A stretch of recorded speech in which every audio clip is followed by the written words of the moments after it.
Hello everyone, welcome to Neso school. हमने पिछले lecture में फॉर्म्स ऑफ पावर शेयरिंग को पढ़ना शुरू किया था। हमने ये समझा था कि किस तरीके से फॉर्म्स ऑफ पावर शेयरिंग का आइडिया इमर्ज हुआ। आज के इस लेक्चर में हम अलग-अलग फॉर्म्स के बारे में पढ़ेंगे। मतलब आज हम ये पढ़ेंगे कि किस प्रकार से पावर को शेयर किया जाता है किसी भी एक डेमोक्रेटिक कंट्री में। हमारे आज के इस लेक्चर का नाम है forms of power sharing part 1। तो चलिए देखते हैं इस लेक्चर के टॉपिक्स। हमारा सबसे पहला टॉपिक होगा फॉर्म्स ऑफ पावर शेयरिंग। इस टॉपिक में हम उन फॉर्म्स के बारे में बात करेंगे जिनकी मदद से हम पावर को शेयर करते हैं एक डेमोक्रेटिक कंट्री में। इसके बाद हमारा अगला टॉपिक होगा हॉरिजॉन्टल डिस्ट्रीब्यूशन ऑफ पावर। ये एक फॉर्म ऑफ पावर शेयरिंग है और इस टॉपिक में हम इसी फॉर्म के बारे में डिटेल में पढ़ने वाले हैं। इसके बाद हमारा तीसरा और आखिरी टॉपिक होगा वर्टिकल डिस्ट्रीब्यूशन ऑफ पावर। ये एक दूसरा तरीका है पावर को शेयर करने का, मतलब ये एक दूसरा फॉर्म है पावर शेयरिंग का। इस टॉपिक में हम इस फॉर्म के बारे में डिटेल में पढ़ेंगे। तो बिना किसी देरी के शुरू करते हैं हमारे सबसे पहले टॉपिक के साथ, जिसका नाम है फॉर्म्स ऑफ पावर शेयरिंग। देखते हैं यहाँ पर क्या लिखा है। In modern democracies, power sharing arrangements can take many forms. मतलब मॉडर्न डेमोक्रेसीज में पावर को हम कई तरीकों से शेयर कर सकते हैं सिटीजन्स के साथ। पहले की डेमोक्रेसी में भी हम पावर को शेयर करते थे, लेकिन उस वक्त ज्यादा ऑप्शंस नहीं थे, ज्यादा फॉर्म्स नहीं थे पावर को शेयर करने के। लेकिन आज के टाइम में, आज की कंट्रीज में कई तरीकों से हम पावर को शेयर कर सकते हैं लोगों के साथ। टोटल 4 फॉर्म्स होते हैं पावर शेयरिंग के। तो चलिए इन फॉर्म्स के नाम देख लेते हैं। सबसे पहला फॉर्म है हॉरिजॉन्टल डिवीजन ऑफ पावर।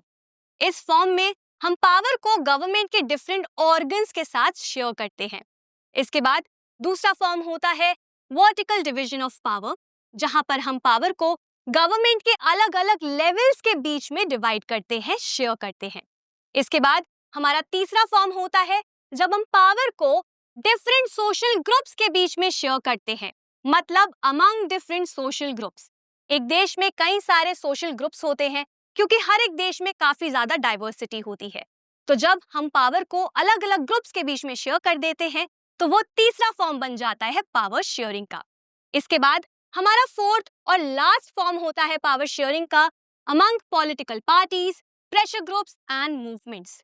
मतलब जब हम पावर को पॉलिटिकल पार्टीज के बीच में शेयर करते हैं या फिर प्रेशर ग्रुप्स और मूवमेंट्स के थ्रू पावर को शेयर करते हैं, तो वो हमारा बन जाता है fourth form of power sharing. अब ऐसा जरूरी नहीं है कि हर देश में चारों ही फॉर्म के तरीके से पावर को शेयर किया जाए। हर एक देश अपने हिसाब से अलग अलग फॉर्म से पावर को शेयर करता है। आज के इस लेक्चर में हम पहले 2 फॉर्म ऑफ पावर शेयरिंग, मतलब horizontal division of power and vertical division of power के बारे में पढ़ने वाले हैं।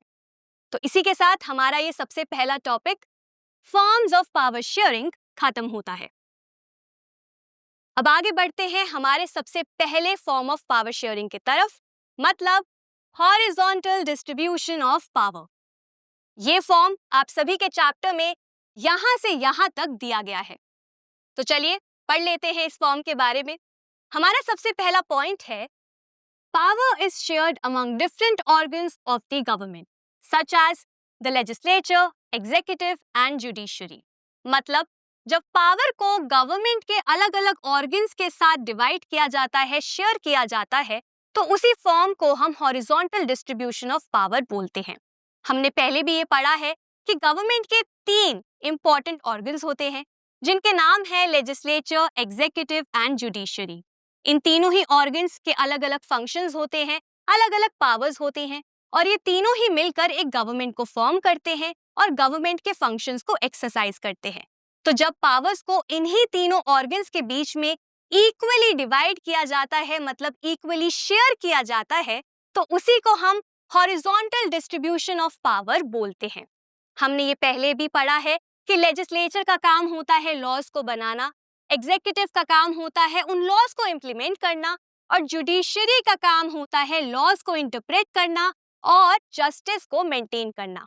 तो जब ये तीनों ऑर्गन्स अपने फंक्शंस को, पावर्स को सही तरीके से एक्सरसाइज करते हैं, इक्वल तरीके से एक्सरसाइज करते हैं तो उसी को हम हॉरिजॉन्टल डिस्ट्रीब्यूशन ऑफ पावर बोलते हैं। अब देखते हैं हमारा अगला point. It is known as the horizontal distribution of power as it allows different organs of the government placed at the same level to exercise different powers। मतलब इस form को हम हॉरिजॉन्टल डिस्ट्रीब्यूशन ऑफ पावर क्यों कहते हैं? ऐसा इसीलिए क्योंकि इस फॉर्म में हम डिफरेंट ऑर्गन्स को सेम लेवल पर डिस्ट्रीब्यूट करते हैं पावर्स। मतलब यहाँ पर ये तीनों ही ऑर्गन सेम लेवल पर होते हैं, सेम ही लेवल पर प्लेस्ड होते हैं, लेकिन सेम लेवल पर होने के बावजूद इनकी जो पावर्स होती हैं वो एक दूसरे से काफी ज्यादा डिफरेंट होती हैं। और इन्हें हॉरिजॉन्टल क्यों बोला जाता है? क्योंकि हॉरिजॉन्टल तब होता है जब हम side by side, right to left या लेफ्ट टू राइट ऑर्गन्स को प्लेस कर देते हैं और उनमें सेम पावर्स बांट देते हैं। तो इसीलिए यहाँ पे इसे हॉरिजॉन्टल डिस्ट्रीब्यूशन ऑफ पावर बोला गया है। चलिए इसे थोड़ा अच्छे से समझ लेते हैं हमारे देश के एग्जाम्पल से। अब हमारे देश में सुप्रीम पावर किसके पास है? कॉन्स्टिट्यूशन के पास। हम कॉन्स्टिट्यूशन के हिसाब से चलते हैं, हमारी सरकार कॉन्स्टिट्यूशन के हिसाब से चलती है। इनफैक्ट हमारी जुडिशियरी भी हमारी कॉन्स्टिट्यूशन के हिसाब से चलती है। इसी कॉन्स्टिट्यूशन में हमारे तीनों ऑर्गन्स की पावर को भी लिखा गया है। तो सबसे ऊपर आ गई कॉन्स्टिट्यूशन और उसके नीचे आ गए हमारे ये तीनों ऑर्गन्स। अब आप यहाँ पर देख सकते हैं कि कैसे इन तीनों ऑर्गन्स को सेम लेवल पर रखा गया है। इनमें से एक भी ऑर्गन दूसरे से ना तो ऊपर है या ना तो नीचे है, ये तीनों ही सेम लेवल पर हैं, मतलब ये तीनों एक दूसरे के बराबर हैं। तो ये सेम लेवल पर हैं, लेकिन इन तीनों के पास डिफरेंट पावर्स हैं, इन तीनों के पास डिफरेंट फंक्शंस हैं जो इन्हें एक्सरसाइज करने होते हैं। और क्योंकि ये सेम लेवल पर हैं, इक्वल हैं, कोई भी ऊपर या नीचे नहीं है, इसीलिए इन्हें हॉरिजॉन्टल डिस्ट्रीब्यूशन ऑफ पावर बोला जाता है। अब देखते हैं हमारा अगला point. Each organ checks the others and ensures that none of the organs can exercise unlimited power। मतलब ये तीनों ऑर्गन इक्वल होते हैं, एक दूसरे के बराबर होते हैं और ये तीनों ही आपस में एक दूसरे को चेक करते हैं। ऐसा क्यों? ये इंश्योर करने के लिए कि कोई भी एक ऑर्गन अपनी पावर का मिसयूज ना कर सके या फिर अनलिमिटेड पावर को एक्सरसाइज ना कर सके। अब यहाँ पर मैंने आपको बताया कि ये तीनों ही ऑर्गन सेम लेवल पर होते हैं, मतलब ये तीनों ही ऑर्गन इक्वल होते हैं। यहाँ पे कोई हायरार्की नहीं है, यहाँ पर तीनों ही ऑर्गन सेम लेवल पर हैं। तो कौन है जो चेक करेगा कि ये तीनों सही से काम कर रहे हैं या नहीं कर रहे हैं? अब आप बोलेंगे कि मैम कॉन्स्टिट्यूशन तो सबसे ऊपर होता है, तो कॉन्स्टिट्यूशन देख सकता है कि कोई अपनी पावर को मिसयूज तो नहीं कर रहा। कॉन्स्टिट्यूशन कैसे देखेगा? कॉन्स्टिट्यूशन को इंटरप्रेट करने वाली हमारी जुडिशियरी है। अब हम जुडिशियरी को अगर सारी पावर दे देंगे तो वो भी तो अपनी पावर का मिसयूज कर सकते हैं। इसीलिए हमारे देश में ये रूल बनाया गया है कि ये तीनों ऑर्गन ही एक दूसरे को चेक करेंगे। मतलब जुडिशियरी, लेजिस्लेचर, एग्जीक्यूटिव, ये तीनों ही एक दूसरे को चेक करते हैं और इस बात को इंश्योर करते हैं कि कोई दूसरा अपनी पावर का मिसयूज ना करे। ऐसा वो कैसे करते हैं? अब हमारे देश में लेजिस्लेचर लॉज बनाती है, करेक्ट? अब हमारी जो जुडिशियरी है वो ये चेक करती है कि जो भी लेजिस्लेचर लॉ बना रही है क्या वो लॉ सही है या गलत। अगर जुडिशियरी को लगता है कि कोई भी लॉ जो लेजिस्लेचर बना रही है वो लॉ हमारे फंडामेंटल राइट्स के अगेंस्ट है या हमारे कॉन्स्टिट्यूशन के अगेंस्ट है, तो जुडिशियरी उस लॉ को नल एंड वॉइड डिक्लेयर कर सकती है। तो इस प्रकार से लेजिस्लेचर को कौन चेक करता है? जुडिशियरी। सिमिलरली एग्जीक्यूटिव है, एग्जीक्यूटिव रिस्पॉन्सिबल होती है और अकाउंटेबल होती है हमारी लेजिस्लेचर के तरफ। मतलब जो हमारा पार्लियामेंट है, जो हमारे स्टेट लेजिस्लेचर्स हैं, वो चेक करते हैं हमारे मिनिस्टर्स को, हमारे लीडर्स को। उसी प्रकार से हमारी जुडिशियरी है, हमारे जुडिशियरी के पास भी एक फ्रेमवर्क है और जुडिशियरी को उसी फ्रेमवर्क के अंदर रहकर ही अपने फंक्शंस को परफॉर्म करना होता है। जो भी लॉज हमारे लेजिस्लेचर्स बनाते हैं, जुडिशियरी को भी उसे फॉलो करना पड़ता है। और इसी तरीके से ये तीनों ऑर्गन्स एक दूसरे को चेक करते हैं और इस बात का ख्याल रखते हैं कि कोई एक ऑर्गन ज्यादा पावर को एक्सरसाइज ना कर पाए। और क्योंकि ये तीनों ही इक्वल हैं, इन तीनों के पास इक्वल पावर है और ये तीनों ही एक दूसरे पर नजर रखते हैं, इसीलिए this results in a balance of power. इसी वजह से हमारे सिस्टम में हमारे पॉलिटिकल सिस्टम में, गवर्नमेंट में एक बैलेंस बना रहता है पावर का, क्योंकि तीनों के पास इक्वल पावर है और ये भी ध्यान रखा जा रहा है कि दूसरा ज्यादा पावर एक्सरसाइज ना कर ले। अब बैलेंस ऑफ पावर का मतलब क्या है? बैलेंस ऑफ पावर का मतलब है कि गवर्नमेंट में हर कोई इक्वल लेवल पर है और सबके पास इक्वल पावर डिस्ट्रीब्यूटेड है। इसके बाद हमारा अगला पॉइंट क्या है? This arrangement is called the system of checks and balances. क्योंकि हमारे इस सिस्टम में, इस फॉर्म में हर एक ऑर्गन के पास इक्वल पावर है, हर एक ऑर्गन एक दूसरे का ध्यान रखती है, चेक करती रहती है, जिसकी वजह से एक बैलेंस मेंटेन रहता है। इसी के वजह से इस अरेंजमेंट को, इस फॉर्म को system of checks and balances भी बोला जाता है। तो इस हॉरिजॉन्टल डिस्ट्रीब्यूशन ऑफ पावर में हमने क्या समझा? इसमें हमने ये समझा कि यहाँ पर जब पावर को डिफरेंट ऑर्गन्स के बीच में इक्वली डिवाइड किया जाता है, मतलब लेजिस्लेचर, एग्जीक्यूटिव और जुडिशरी के बीच में इक्वली डिवाइड किया जाता है, तो उसी को हॉरिजॉन्टल डिस्ट्रीब्यूशन ऑफ पावर बोला जाता है। यहाँ पर इसे हॉरिजॉन्टल इसीलिए बोला जाता है क्योंकि सभी ऑर्गन्स को सेम लेवल पर प्लेस किया जाता है, लेकिन फिर भी उन सभी के पास डिफरेंट पावर्स होती हैं। इसके बाद हमने ये भी समझा कि हर एक ऑर्गन दूसरे ऑर्गन को चेक करता है और इस चीज को इंश्योर करता है कि कोई भी एक ऑर्गन अपनी पावर का मिसयूज ना करे या अनलिमिटेड पावर को एक्सरसाइज ना करे, जिसकी मदद से इस सिस्टम में बैलेंस ऑफ पावर मेंटेन रहता है। और इसी कारण से इस डिस्ट्रीब्यूशन को हम system of checks and balances भी बोलते हैं। तो ये था हॉरिजॉन्टल डिस्ट्रीब्यूशन ऑफ पावर। इसी के साथ हमारा ये दूसरा टॉपिक, जिसका नाम था हॉरिजॉन्टल डिस्ट्रीब्यूशन ऑफ पावर, भी खत्म होता है। अब चलिए आगे बढ़ते हैं दूसरे फॉर्म ऑफ पावर शेयरिंग की तरफ, मतलब वर्टिकल डिस्ट्रीब्यूशन ऑफ पावर। ये टॉपिक आपके चैप्टर में यहां से लेकर यहां तक दिया गया है। तो शुरू करते हैं। हमारा सबसे पहला पॉइंट है, power is shared among governments at different levels, a general government for the entire country and governments at the provincial और रीजनल लेवल। मतलब जब हम पावर को गवर्नमेंट के डिफरेंट लेवल्स में डिवाइड कर देते हैं, मतलब जो हमारी सरकार है, जो हमारे देश की गवर्नमेंट है, उस गवर्नमेंट के अलग अलग लेवल्स पर जब हम पावर को शेयर करते हैं, पावर को डिवाइड करते हैं, तो उसे हम वर्टिकल डिस्ट्रीब्यूशन ऑफ पावर कहते हैं। यहाँ पर पावर को हम ऑर्गन्स के बीच में नहीं, लेकिन लेवल्स के बीच में डिवाइड कर रहे हैं। अब यहाँ पर ये लेवल कौन से हैं? सबसे पहला लेवल है जनरल गवर्नमेंट का, जो कि पूरी कंट्री के लिए होती है। जनरल गवर्नमेंट, कई देशों में इसे यूनियन गवर्नमेंट, सेंट्रल गवर्नमेंट या फिर फेडरल गवर्नमेंट भी बोला जाता है। जैसे हमारे देश में, इंडिया में, इसे यूनियन गवर्नमेंट या फिर सेंट्रल गवर्नमेंट बोला जाता है। ये जो गवर्नमेंट होती है, ये पूरी कंट्री के लिए होती है, मतलब इंटायर कंट्री के लिए होती है।